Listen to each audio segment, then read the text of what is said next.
Wealthy client throws drink at black waitress. He had no idea he was being watched. Tamika Johnson never imagined that Tuesday would change her life forever.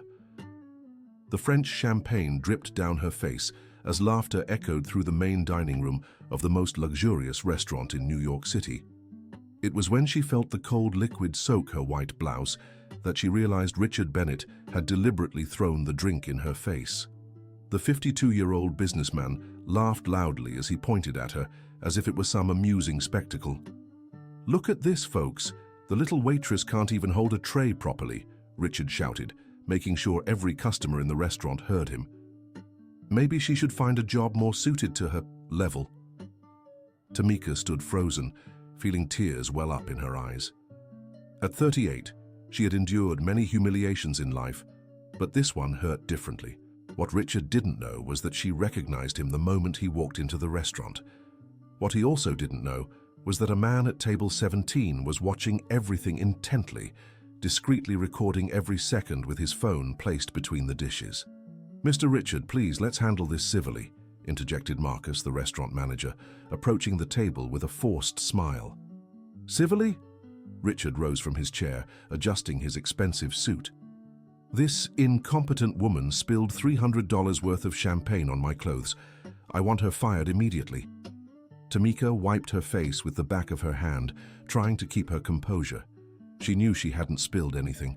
Richard had deliberately thrown the drink at her when she approached to serve the next table. "I didn't spill anything, sir," Tamika said firmly, though quietly. "You threw the drink at me." Richard's laughter grew even louder this time. "Now she's not just incompetent, she's a liar." He gestured dramatically to the other customers. "Did you all see that? First she makes a mess, then has the nerve to accuse me." The man at table 17 kept recording, noticing how some customers seemed uncomfortable with the situation, yet no one spoke up. He had been a journalist for 20 years and recognized a pattern when he saw one. "Miss Johnson, please go change and apologize to Mr. Richard," Marcus said, clearly pressured by the situation. Tamika's heart raced. She needed this job. Her 17-year-old daughter, Destiny, depended entirely on her. After the girl's father abandoned them 5 years ago, Tamika had been forced to take any work she could find to survive. "I apologize for the misunderstanding," Tamika murmured, swallowing her pride. "Misunderstanding?" Richard took a step toward her. "There was no misunderstanding. You're just stupid. Probably can't even read properly." It was then that the man at table 17 stood up. "Excuse me," he said, approaching the group. "I'm Darius Washington, a journalist for the New York Times newspaper. I witnessed the entire scene and have it all recorded." Richard's face instantly paled. "Recorded? Who gave you permission to record me?" "We're in a public space, sir, and what I witnessed here constitutes workplace harassment," Darius replied calmly and professionally.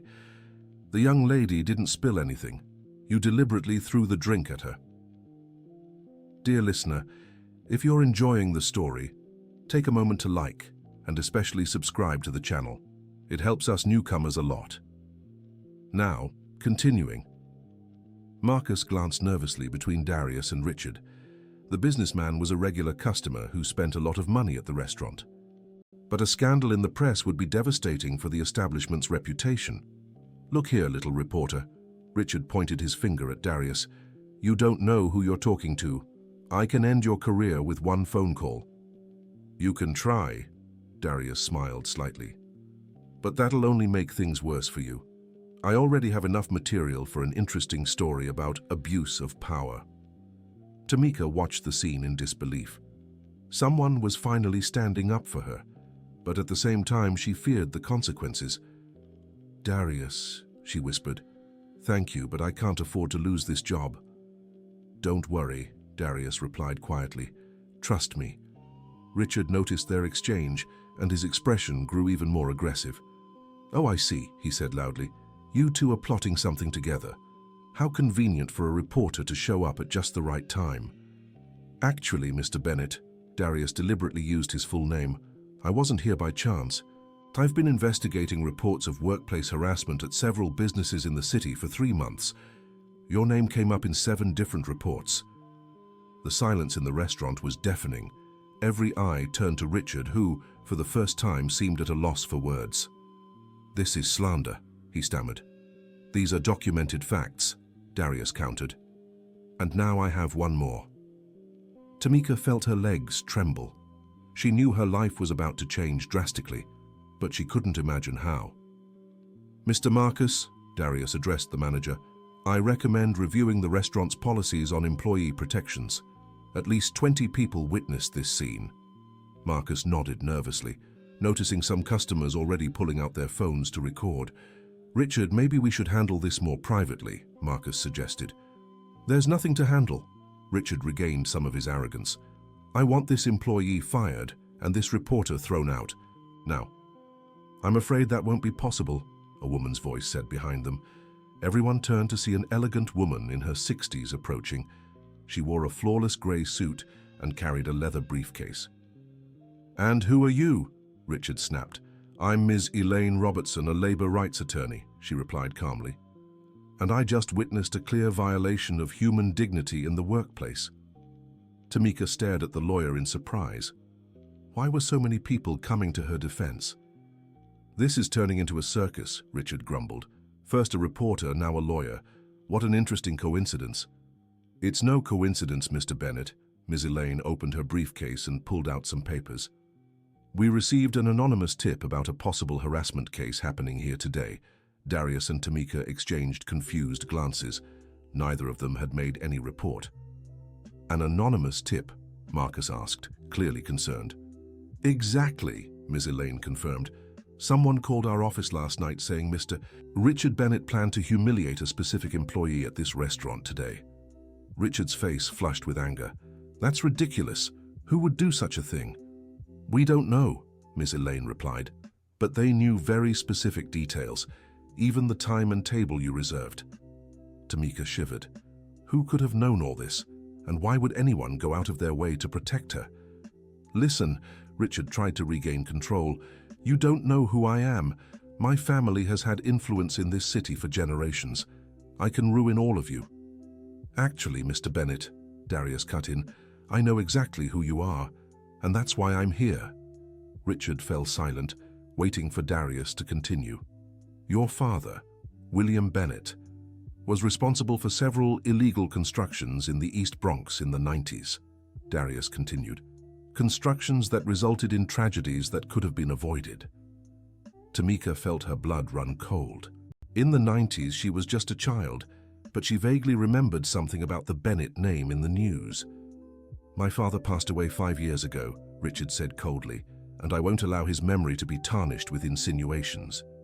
"These aren't insinuations," Darius shot back.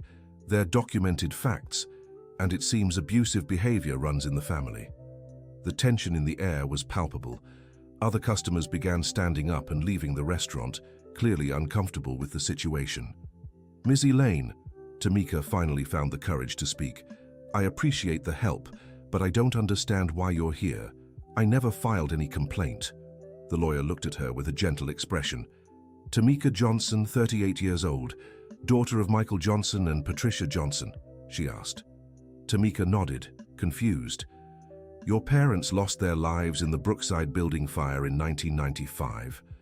Tamika's world stopped. She had only been 13 when she lost her parents in that terrible fire. She had been raised by her grandmother after that.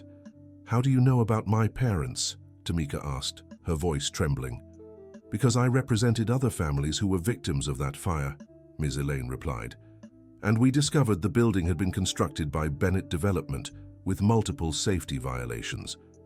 The silence that followed was broken only by the sound of Richard dropping his champagne glass on the floor.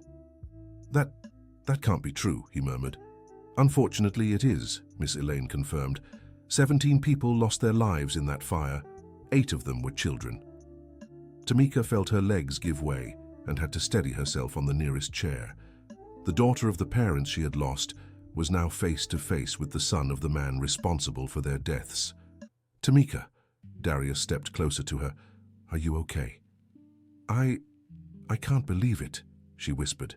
"All these years and I never knew who was responsible." Richard looked like he had aged 10 years in minutes. "My father never told me about any violations," he said, more to himself than to the others. Of course he didn't, Miss Elaine replied. He was very skilled at covering his tracks, but justice has a long memory. Marcus, who had watched the entire revelation in silence, finally spoke up. Mr. Bennett, I think it's best if you leave. We don't want any more trouble here. I'm not going anywhere. Richard regained some of his arrogance. You can't force me out. Actually, we can, a new voice said from the restaurant entrance. Everyone turned to see a young black girl, about 17, walking toward the group. She wore a school uniform and carried a backpack. Destiny, Tamika exclaimed, recognizing her daughter. What are you doing here? You should be in school. I got a message saying you needed me here, Destiny replied, showing her phone. I came as fast as I could. What message? Tamika asked, confused. An anonymous one, Destiny showed the screen. It told me to come to the restaurant because my mom was being humiliated by the man who destroyed our family. Everyone exchanged glances, trying to figure out who was orchestrating this. Someone's playing games with us, Richard said, clearly disturbed. This is a setup. Maybe, Darius agreed, but that doesn't change the fact that you humiliated an innocent employee today. Destiny looked at Richard with an intensity that surprised everyone. So it's you, she said, the son of the man who killed my grandparents. Destiny, no. Tamika tried to shield her daughter. No, Mom, Destiny continued without taking her eyes off Richard. I need to speak. I've spent my whole life listening to you cry over your parents. Every time that date comes around, you go days without eating properly. Richard looked increasingly uncomfortable. I didn't know, he murmured. My father never what? Destiny interrupted. Never told you that 17 people lost their lives because of his greed, that children were left orphaned, that families were destroyed? The young woman's eloquence and courage stunned everyone present. Darius kept recording, sensing this moment would be crucial for his article. Destiny is right, Miss Elaine said. The victims of that fire never received the justice they deserved. Bennett Development managed to cover it up back then. But they won't get away with it now, Darius added. This story will be told. Richard finally seemed to grasp the gravity of the situation. What do you want from me? He asked, defeated. We want you to take responsibility, Miss Elaine replied, for both your father's actions and your own. And we want you to stop humiliating innocent people, Destiny added firmly. Tamika looked at her daughter with pride and admiration. Despite all the pain and hardship they'd endured together, Destiny had grown into a strong, brave young woman. I need time to process all this, Richard said, running a hand through his hair. Time is something the victims didn't get, Darius pointed out. Dear listener, if you're enjoying the story, don't forget to like and subscribe to the channel. It really helps us newcomers. Now back to the story. The restaurant's atmosphere was tense. Other staff had discreetly moved closer, curious about the commotion. Among them was Shanice, Tamika's co-worker. Tamika, Shanice whispered, you need to know something. What is it, Shanice?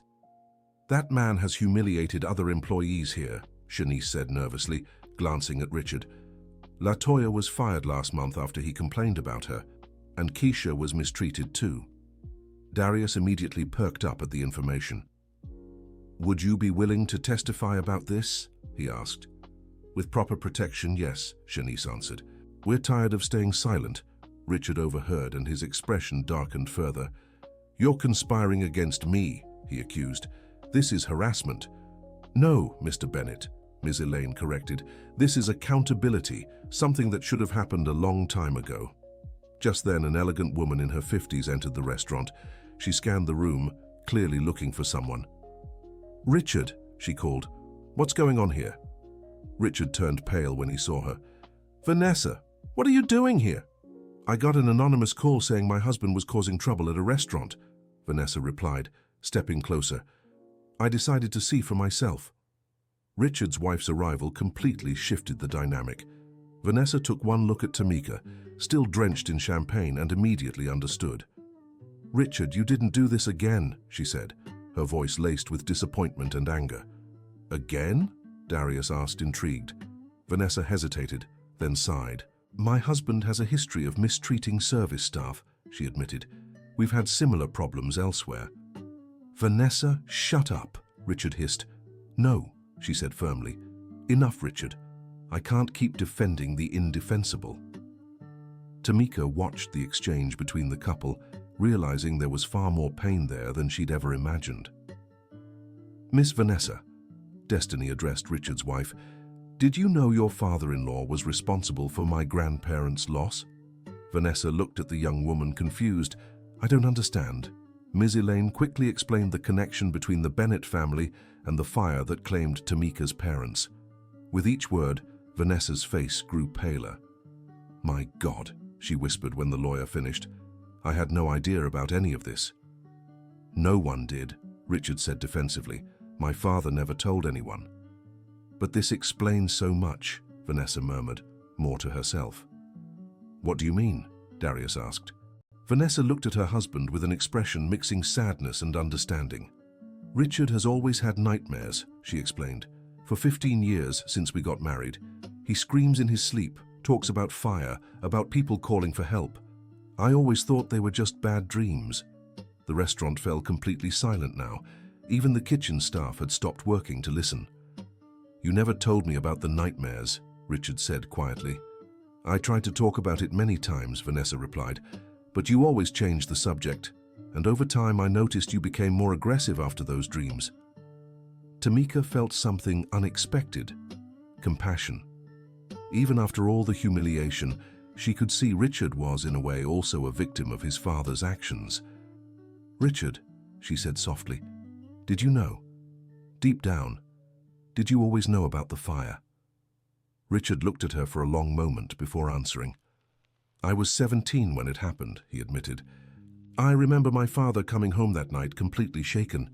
He locked himself in his office for hours. The next day, when the news broke, he forbade me from watching TV or reading newspapers." "And you never questioned it?" Ms. Elaine asked. "I was just a kid," Richard defended himself, "and my father, he was very controlling. We didn't dare question his orders." "But you grew up," Destiny pointed out. "You had decades to uncover the truth." "Maybe I didn't want to know," Richard admitted, his voice growing quieter. "Maybe it was easier to pretend I didn't." Darius kept recording, aware he was witnessing a moment of deep revelation. "And does that justify how you treat people?" Tamika asked. "How you treated me today?" Richard shook his head slowly. "It doesn't justify anything," he said. I think I've always carried this anger inside me. Anger at my father for hiding the truth. Anger at myself for not having the courage to find out. And I took that anger out on the wrong people." Vanessa stepped closer to Tamika. "I apologize on behalf of my family," she said sincerely. "What happened to your parents was a tragedy, and what my husband did to you today was unforgivable." "Thank you," Tamika replied. "But he's the one who needs to apologize." All eyes turned to Richard. He stood for a few moments, visibly wrestling with his demons. "Tamika Johnson," he finally said, "I sincerely apologize for how I treated you today. You didn't deserve that. No one deserves to be treated that way." "And for my parents?" Tamika asked. Richard closed his eyes briefly. "For your parents? I ask forgiveness for all the pain my family caused yours.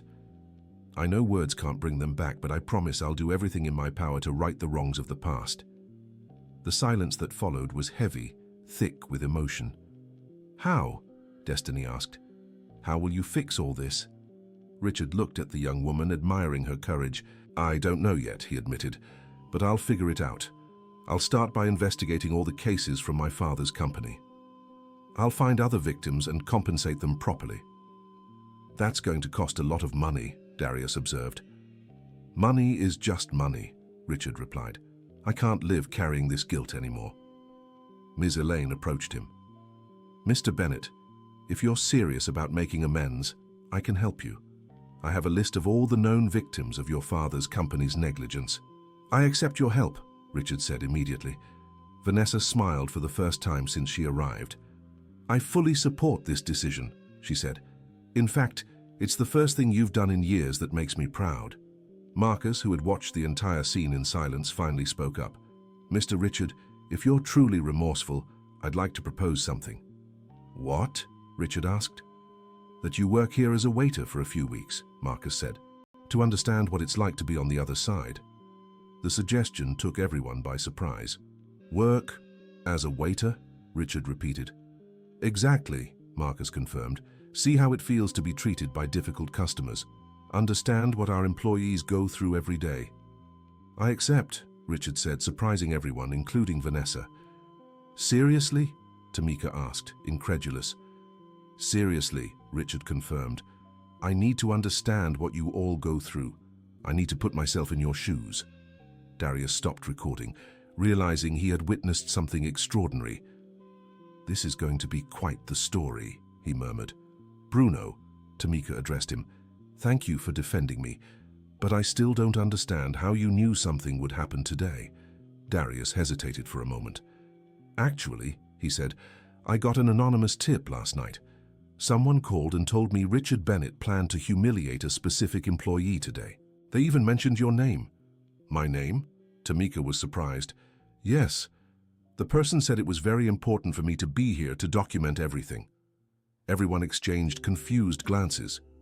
Who could have known all this in advance? Destiny asked. Someone who knows both of you well, Ms. Elaine observed. Someone who knew about the past and the patterns of behavior. But who? Vanessa asked. At that moment, an elderly woman around 70 years old entered the restaurant. She moved with difficulty, leaning on a cane, but her eyes shone with intelligence. Good afternoon, she said firmly. My name is Ms. Gladys. May I join you? Tamika looked at the elderly woman and felt something familiar but couldn't place it. Ms. Gladys, she said politely, do you know us? The woman smiled sadly.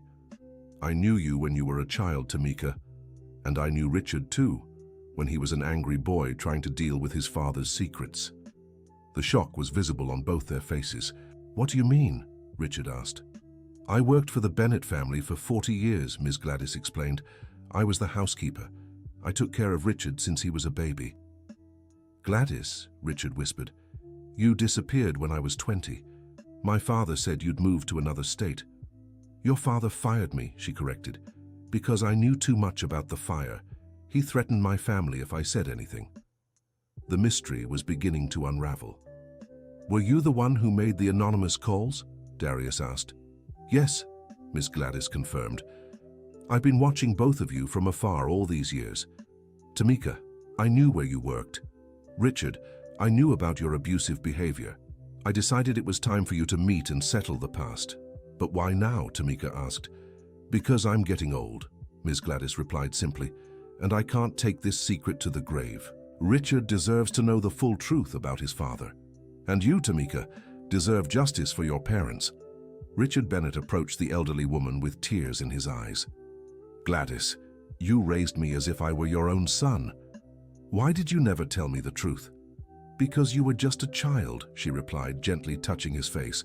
And later, when you grew up, you became so much like your father, arrogant, domineering. I was afraid you'd use the information to do more harm. And now, he asked, now I see a man who's finally ready to face the truth and do what's right. Dear listener, if you're enjoying the story, take a moment to like and especially subscribe to the channel. It helps us a lot as we're just starting out. Now, continuing, Destiny stepped closer to Ms. Gladys. Did you know my grandparents? She asked, her voice trembling. I did, sweetheart, Ms. Gladys smiled. Michael and Patricia were wonderful people. Your grandfather worked at Mr. Gerald's bakery, and your grandmother did the finest sewing in the neighborhood. They were overjoyed when they found out Tamika was on the way. Tamika couldn't hold back her tears. I barely remember them, she confessed. Just a few vague memories. They loved you dearly, Ms. Gladys said, and they'd be so proud of the woman and mother you've become. And my father? Richard asked hesitantly. Did he ever feel remorse for what he did? Ms. Gladys sighed deeply. Your father was a complicated man, Richard. After the fire, he was never the same. He started drinking, became paranoid, began mistreating your mother. The guilt was eating him alive. He never told me anything, Richard murmured.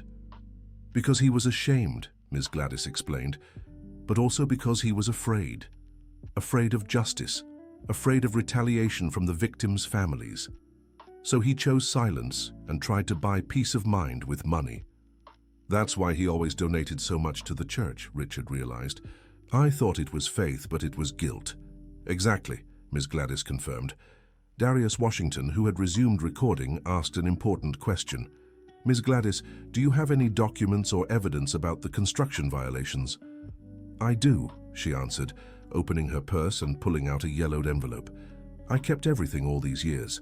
Ignored safety reports, contracts with cheap suppliers, letters where William Bennett ordered them to cut corners on materials. Ms. Elaine Robertson took the envelope carefully. This is pure gold in terms of evidence, she said. With these documents, we can finally pursue the case properly. Even though my father is gone? Richard asked.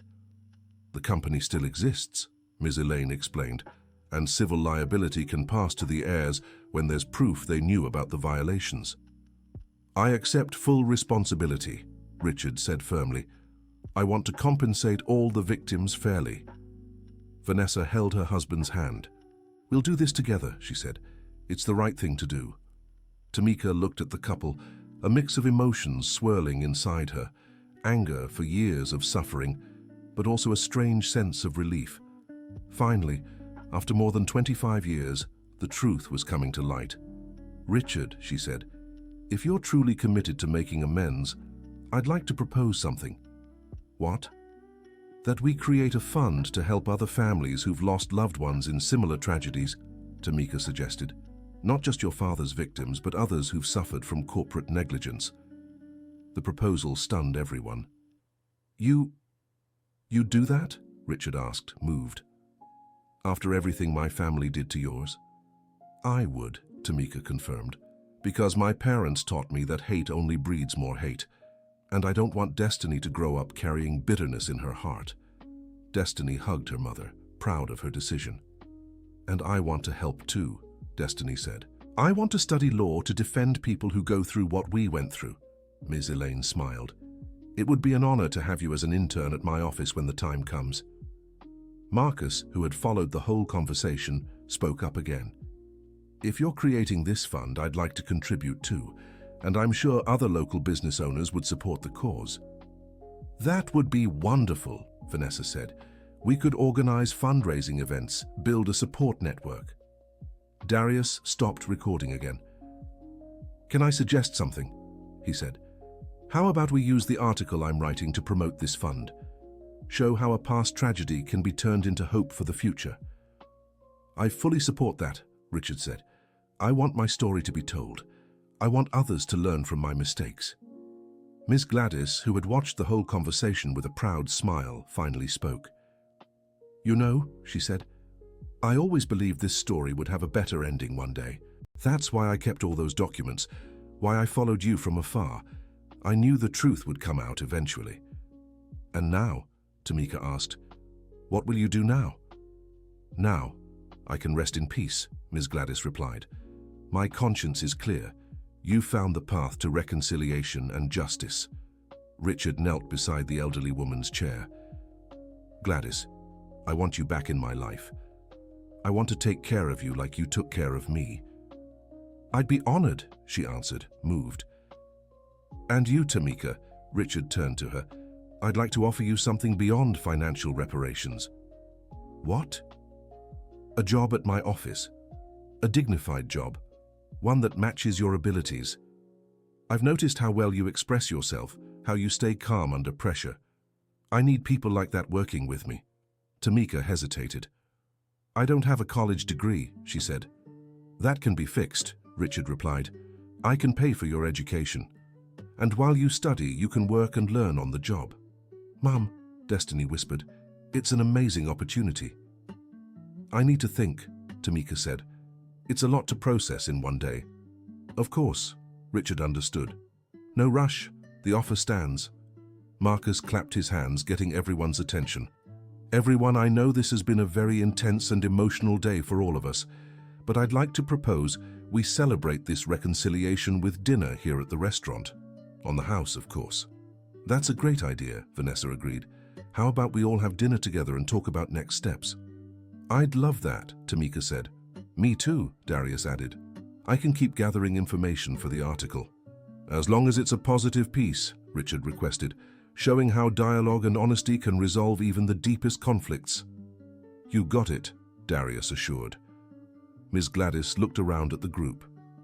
Just look, she said with a smile. Yesterday you were strangers, some even enemies. Today you're planning to work together to help others. That gives me hope in humanity. You were our guardian angel, Destiny said. If it weren't for your courage, this story would have never had a happy ending. I'm no guardian angel, Ms. Gladys laughed. Just an old woman who got tired of carrying secrets. The group moved to a larger table, getting ready for dinner. As they walked, Tamika felt a hand touch her shoulder. Tamika, Richard said softly, I want you to know that no matter what, you taught me a life lesson today. How so? You showed me it's possible to keep your dignity even in the most humiliating situations. You showed me that forgiveness is possible, even when it seems impossible. And you showed me that true strength lies in compassion, not arrogance. Tamika smiled. My parents taught me those lessons, she said. Even though they're no longer here, they still guide me. They would be proud of you, Richard said sincerely. I hope so. During dinner, the group discussed concrete plans for the Victim Support Fund. Ms. Elaine volunteered to handle all the legal aspects. Darius promised to use his media contacts to promote the cause. Marcus committed to organizing fundraising events at the restaurant. What about your job as a waiter? Tamika asked Richard with a playful smile. I start on Monday, he replied. And I'm nervous. I've never served a table in my life. I can teach you, Tamika offered, if you'd like. It'd be an honor to learn from you. Vanessa watched the interaction between the two and smiled. You know, she said, I think this experience will be good for all of us. Richard needs to understand the value of honest work, and I need to learn how to use my privileges to help others. We'll all learn, Destiny agreed. Today I learned that sometimes the answers we seek are closer than we think. And I learned, Darius added, that the best stories are the ones that show human capacity for change and growth. And I learned, Ms. Gladys said, that it's never too late to do the right thing. And I learned, Marcus concluded, that a restaurant can be much more than a place to eat. It can be a place where lives are transformed. And I learned, Tamika finished, that my parents didn't lose their lives in vain if their experience can prevent other families from suffering the same. The dinner stretched late into the night, filled with deep conversations about forgiveness, justice, responsibility, and hope. When they finally said goodbye, everyone felt that day had changed their lives forever. 3 months later, the Victim Support Fund had already raised $500,000. Richard had completed his experience as a waiter and decided to make profound changes in his company, implementing strict policies of respect for employees and suppliers. Tamika had accepted the job at Richard's office and started studying business at night. Destiny had become a kind of youth ambassador for the fund, giving talks at schools about bullying and mutual respect.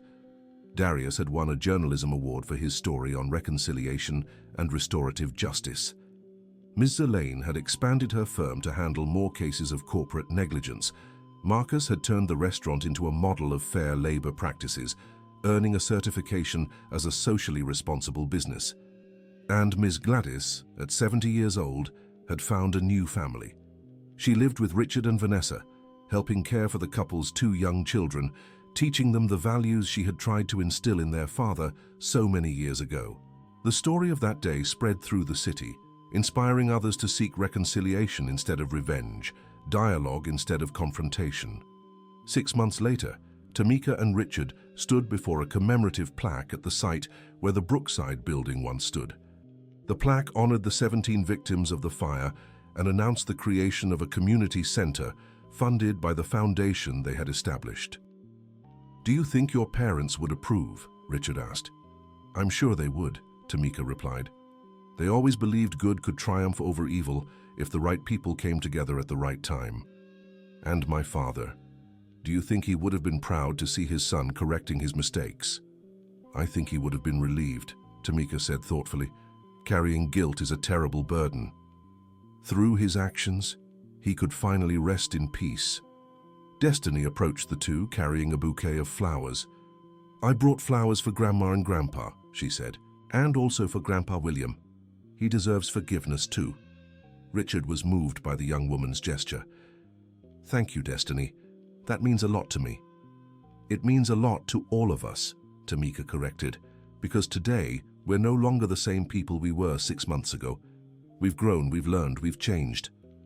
And we've built something bigger than ourselves," Richard added, looking at the land where the community center would be built. "A place where others can find help, support, hope. A place where our story becomes inspiration for other stories," Destiny wisely observed. As they walked back to the car, Tamika reflected on the extraordinary journey they had taken.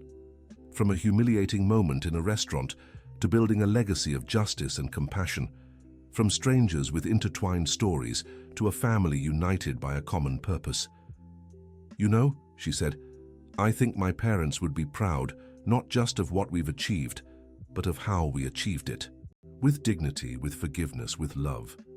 And my father would be proud to see that his son finally found the right path," Richard replied, "even if it took over 20 years. It's never too late to do the right thing," Destiny repeated Ms. Gladys's words. "Never," Tamika and Richard said in unison, smiling. A few years later, when Destiny graduated from law school, she chose as her thesis topic, Restorative Justice and Social Reconciliation, a case study on personal transformation and corporate responsibility. In the dedication she wrote, "To my mother, who taught me that courage isn't the absence of fear, but the strength to do what's right, even when afraid. To my grandparents, who, even in their physical absence, remain my moral compass. And to Richard, who showed me that people can change when they find the path of truth." The community center, built on the site of the old Brookside building, became a model for the entire country. It offered free legal counseling, psychological support for victims of corporate negligence, vocational training, and a conflict mediation program based on restorative justice principles. At the entrance, a plaque bore Tamika's words, "From pain can come healing. From conflict can come peace. From the past can come a better future. All it takes is for the right people to meet at the right time, armed only with courage and compassion." And so, what began as an act of humiliation in a restaurant became a movement of social transformation that touched hundreds of lives, proving that true revolution happens not through violence or revenge, but through forgiveness, justice, and love for others. The end. Now tell us what you thought of this story of transformation and forgiveness. Do you believe Tamika made the right choice in forgiving Richard? Share your thoughts in the comments. Don't forget to like and subscribe for more inspiring stories.